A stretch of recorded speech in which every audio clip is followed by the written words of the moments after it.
Чао, бомбини! Вы думаете, Италия это только паста, вино, закаты в Тоскане, Валенсия и вкусное тирамису? Это еще и самая крутая школа магии в мире. Только вместо кроликов и шляп тут исчезают ваши кошельки, сумки и багаж, и чувство безопасности.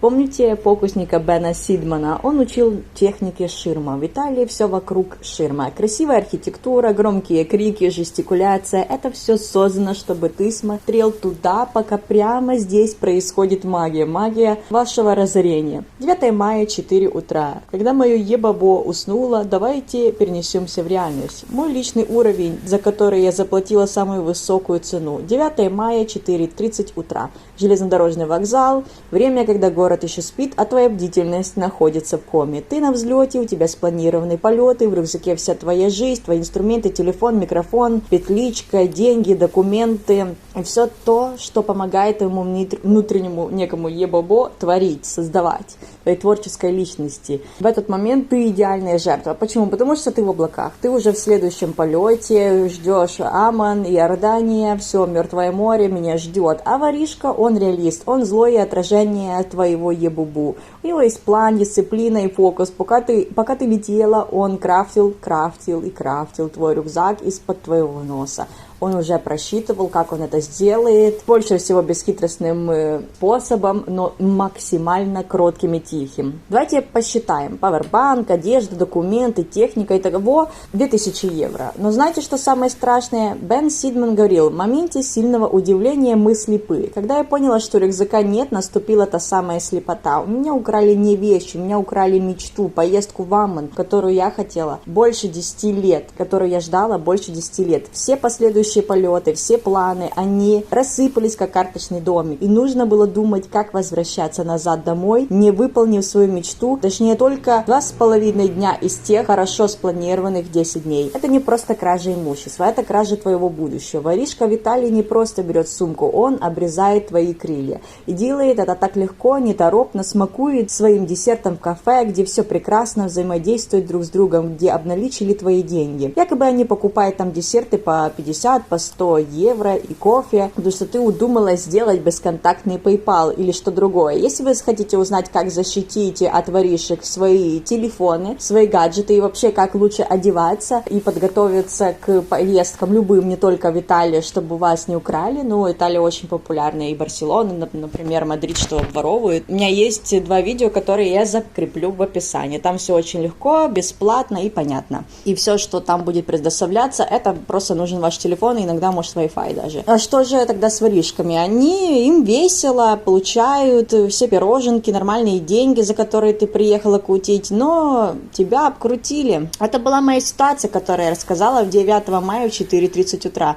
Казалось бы, город пуст, людей мало, значит безопасна. Ошибка. Это идеальное время для притирки. Вы уставшие, вы в предвкушении полета, ваши мысли уже в самолете, рюкзак стоит рядом, кажется, вы уже его чувствуете, что вот все, сейчас я выберу билет и на ЖД вокзале отправлюсь в аэропорт, например, как у меня было. Рюкзак стоит рядом, вот прикасается к правой ноге, кажется, вы его чувствуете, но воры знают физику. В 4 утра ваши реакции замедлены, и ключевой момент. Они не крадут сумку, они заменяют ее отсутствие тишиной. Вы не слышите рывка, потому что вор двигается в ритме вашего засыпающего мозга. Так ушли мои документы, телефон, пауэрбанки и вся техника для съемок, что, собственно, и обошлось мне 2000 евро. Это, собственно, классика вокзалов, основанная на технике притирки. Как это работает? В момент, когда объявляют платформу, и толпа устремляется к вагону, один человек перед вами случайно спотыкается или роняет билет прямо в дверях поезда, или просто толкучка, много людей, все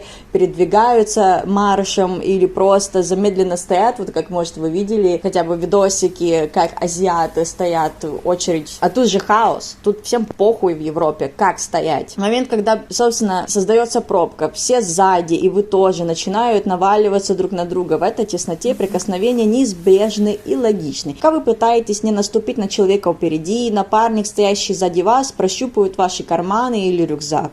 И какой результат? Вы думаете, что вас просто толкнули в толпе, а на самом деле это была идеальная позиция для кражи. Есть и вторая тактика у них, помощник у автомата. Это техника перезагрузки данными, о которых мы видели в 8 уровне мастерства нашего гениального профессионального профессионального вора Сидмана. Вы стоите у автомата по продаже билетов, спешите, поезд через 10 минут, 5 минут, шум вокруг давит, к вам подходит доброжелатель, который начинает быстро нажимать кнопки на экране, помогая выбрать тариф. И одновременно громко объяснять, что этот поезд опаздывает, берите другой. Ваш мозг занят экраном, кошельком и словами незнакомца. Пока он помогает вам с билетом одной рукой, его вторая рука или рука сообщника под ширмой, некой как куртка или сумкой на сгибе руки, заходит в вашу сумку. Вы берете билет, благодарите его, а через 10 минут в поезде обнаруживаете, что карты или пачки евро больше нет. То какая тактика? Ложный работник или носильщик, где ширма выступает как социальная роль. Человек выглядит как официальный сотрудник или просто очень услужливый носильщик, или просто человек, который добрая душа, хочет помочь, что-то подсказать, любит поговорить, может расспросить, почему вы сюда приехали, еще что-то. Он хватает ваш чемодан или рюкзак, чтобы помочь закинуть его на полку или донести до вагона, что-то подобное. Он создает суету и заставляет вас двигаться за ним. Пока вы следуете за чемоданом, ваш рюкзак, висящий на одном плече или стоящий на полу, остается без присмотра на доли секунды. Как в примере с моим рюкзаком 4:30 утра стоит на секунду потерять тактильный контакт с вещью в шумном потоке, она исчезает. Вор просто сливается с толпой, меняя направление движения. И, естественно, есть еще тактика: разлитый напиток пятном. Самая агрессивная тактика отвлечения внимания. В шумном потоке на вокзале на вас случайно проливают кетчуп, горчицу или кофе. Тут же проявляются свидетели, которые начинают охать и помогать вам вытереться салфетками. Это физическая атака на ваши сенсоры. Вы чувствуете мокрое, липкое, вы возмущены или смущены, все ваше внимание сосредоточено на избавлении от пятна. В этот момент вы снимаете рюкзак или кладете телефон на парапет, чтобы вытереться. Это может быть и не обязательно ЖД вокзал, понимаете? Это может быть и в центре города, или на открытых террасах, в каком-то там месте европейском, это нет проблем. Пока вы боретесь с пятном, помощники уходят вместе с вашими вещами. Вы остаетесь чистыми, но абсолютно пустыми. Если хотите узнать больше таких тактик и мои примеры из жизни, особенно как меня, собственно, воровали в Италии мошенники на 2000 евро, есть очень интересная концовка и есть некоторые несостыковки, как что случилось, когда меня воровали, и по итогу, кажется, меня даже воровали 2 раза, типа непонятное, много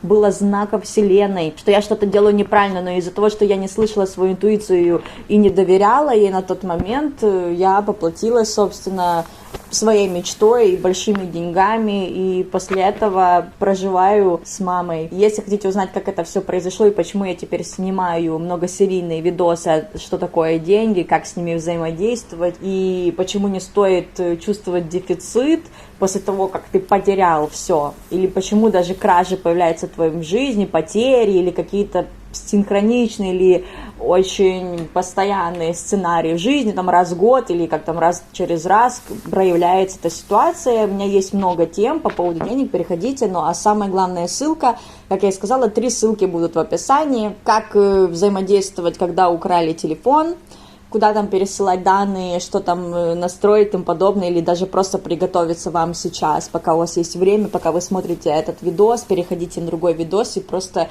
ознакомьтесь хотя бы для общего блага, может вы поможете кому-то другому, кто попадет в такую ситуацию. И, естественно, в целом, то, как выглядеть в таких поездках, где вы много будете ходить пешо, если вы именно из таких людей, потому что вы хотите посмотреть каждую достопримечательность, прочувствовать город, познакомиться с локальными. Я очень советую вам перейти на 2 видео, где будет как раз рассказываться о том, что лучше где хранить, что с собой брать, какая одежда лучше всего подходит. Если вам это интересно, переходите по ссылке в описании, переходите на мой канал, я буду с радостью вас ждать. Собственно, до скорой встречи, желаю нам всем света и пока!